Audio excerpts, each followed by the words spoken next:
Welcome to the Trent England Show. It's Monday. The Supreme Court has handed down opinions this morning, and we're going to talk about one of those in just a moment here. A common sense, although narrowly divided, surprisingly narrow opinion from the Supreme Court upholding a common sense election integrity provision. But first of all, front page of the Oklahoma Today had some good news in it, and we cover good news whenever we can here on the Trent England Show because we are, happy warriors and optimistic and all of that.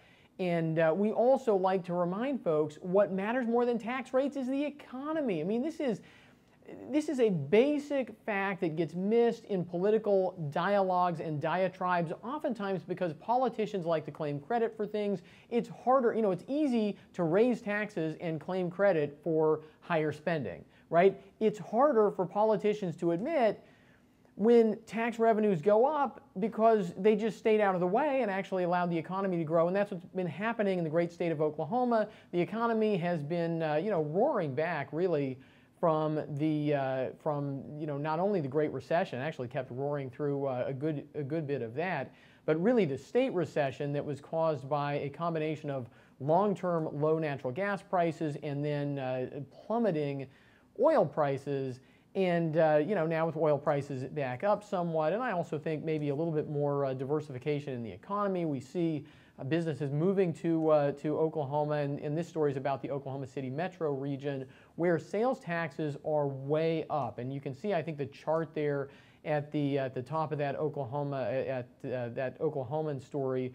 There you can see that is the percent increase from last year. So this is how we look oftentimes at data like this, right? How much higher are this year's, that's by month, right? How much higher are the revenues, the receipts from sales taxes? How much higher are they this month, a month in this year versus the same month in last year, right? You got to, because you have different seasonal changes and people spend a lot of money in the lead up to Christmas and things like that, right? So we look at it that way, and you can see it's up, and then really far up. And that is, by the way, washing out the changes that would be caused by the MAPS package, right? The sales tax increases passed through MAPS. That doesn't include that, right? So we are not looking at the effect of tax increases. We're looking at the effect of a changing economy. Now, there is a reminder in there. Well, there are two reminders. One is that the economy matters more than tax rates, right? I mean, tax rates can be 100%, and if you have no economy, you have no money, right, for government.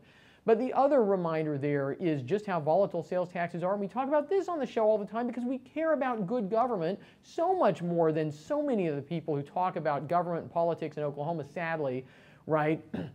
I mean, isn't it better, right? Whether you want big government or small government, whether you don't care about personal freedom or you care about personal freedom a lot, isn't it better to have government on a stable footing? Isn't that just common sense? Again, whether you're a big government person, a small government person, somewhere in between, isn't it better to have more stable revenue? And making Oklahoma cities dependent on sales taxes guarantees a lot of revenue volatility in our city. So that is the one, that is the dark cloud within the big old silver lining of revenues going up in the Oklahoma City metro, and it's a barometer for Oklahoma's other cities as well. Obviously, the economy in Oklahoma is doing well. Okay, the Supreme Court is wrapping up, the Supreme Court of the United States wrapping up their term this month. By the end of this month, all of the cases argued since October will be decided. That's the kind of predictability you get with the Supreme Court of the United States that you don't get with state Supreme Courts most of the time. They actually, if they hear a case in this current term, they will decide that case in this current term. There are some big cases outstanding, including cases that have to do with things like gerrymandering. Obviously, the Janus versus the Janus union case. I forget which union is the really bad actor in that case. Is it SEIU? The Janus case is still outstanding, and a few other big ones. But one of the cases that came down today was caught my eye partly because it's a 5-4 decision. It's as narrow as it could be, and it's common sense. Here's what the case is about. I wanted to share this with you because we all care about the integrity. Well, I mean, you and me. We care about the integrity of our elections, right? I know there are some folks out there who don't. There are some folks who brought this lawsuit, and 4 justices on the Supreme Court who apparently don't. Ohio has a law that says if you don't vote for 2 years in any elections, right? So you know, you have at least one big federal election in there and a bunch of state and local elections. If you don't vote for 2 years, they send you a letter and they say, hey, you're a registered voter. We haven't seen you lately. You haven't voted at all. We're curious whether you've moved. Maybe you've moved out of state. Maybe you're convicted of a felony or something and they didn't figure it right. We want to let you know that we notice you haven't voted. Here is here's a form. Here is a stamped envelope, right? All you have to do is return the form and say, no, I still live here. That's all, right? I mean, I am still me and I still live here. Send it back in, and then you're still on the voter rolls.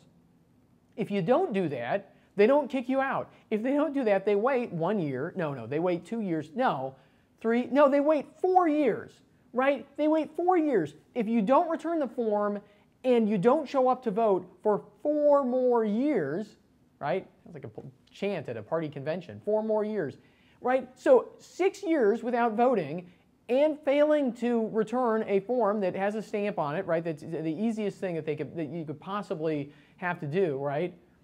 After 6 years, they decide this person is obviously either dead or they've moved or they're out of state or they're in prison or something, and they take those people off the voter rolls. And so, of course, if you're a leftist, this is an evil plot to suppress the poor and minorities, right? I mean, I'm just going to say this. I probably shouldn't, but I'm going to say this anyway. Isn't it insulting, right, that you've got the ACLU out there saying you have this process, right? I mean, it's a 6-year process. You get a self-addressed stamped envelope. Like, it's pretty, I mean, and you have people who don't vote at all in any election for 6 years. I mean, that's a long time, right? And the ACLU says, well, you know, again, this is the ACLU. This is not my position. The ACLU says, well, you know, only minority voters, or overwhelmingly minority voters and poor voters are going to be discriminated against because they can't send back a form, right? They can't manage to vote once in 6 years, because if you vote once in a 6-year period, you break this chain, right? They will not remove you from the polls if you vote in one election in a 6-year period. And I mean, I guess here's what this drives home to me, and then I'll tell you a little bit more about this case, though. I mean, there is a big difference between people who believe that voting is some kind of self-esteem exercise, right? And people who actually, again, care about good government. You see where this comes right back to the first story about good government, right? And we should be able to look at all these different taxes and say, well, everything being equal, we ought to be moving toward a tax system that's more stable versus a tax system that's less stable, right? Which would be things like property taxes are more stable. Sales taxes are more stable than, say, income taxes. And elections are not about self-esteem, right? It's not an exercise like, well, we want everybody to go to the polls because then they feel like they're a part of something. If they don't feel like they're a part of something, I don't want them to vote so that they do feel like they're a part of something, right? I mean, whoever they are, it's irrelevant to me, right? I don't understand why anybody wants to get people to the polls who don't care. Right? I mean, it's just the weirdest thing, right? We want people to go vote, once every 8 years when they feel like it. I mean, again, this is about weeding out people who've actually moved.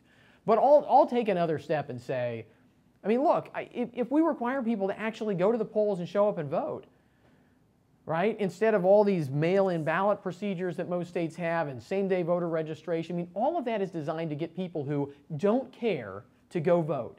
And it's all because people on the left believe that the less people actually care about our country, the more likely they are to vote for candidates of the left.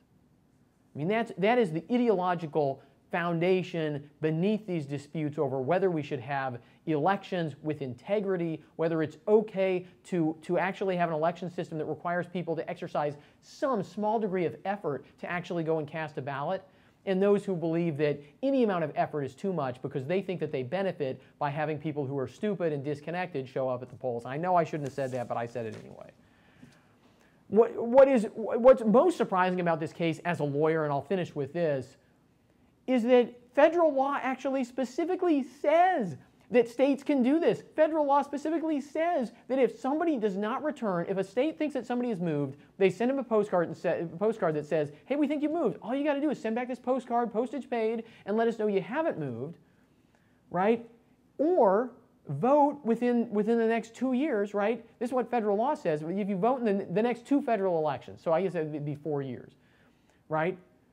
I mean, Ohio actually goes 6 years. They do everything federal law requires and then some more. And you have 4 justices on the Supreme Court who say that for ideological reasons, they don't care what state law says, they don't care what federal law says, they would strike this down anyway. What an appalling and egregious abuse of power. But Justice Gorsuch is on the court 5-4. The conservative justices plus Justice Kennedy as the swing vote in this case, as often happens, have upheld Ohio's common sense election integrity law. I'm Trent England. Thanks for watching the show today. We will not be here tomorrow because we'll be filming some very special videos that we'll be releasing a little bit later this summer. So you can, there won't be a show tomorrow, but you can just anticipate during your lunch hour tomorrow these upcoming videos about federalism and elections and some things that are very close to my heart because they're very important for our country. Remember, you can find us, we're on iTunes, we're on the Google Play Music Store under podcasts. You can find us on Stitcher, SoundCloud. I think I said iTunes already. I'm on Twitter @Trent England. Of course, we're all over Facebook and YouTube. Thanks for watching.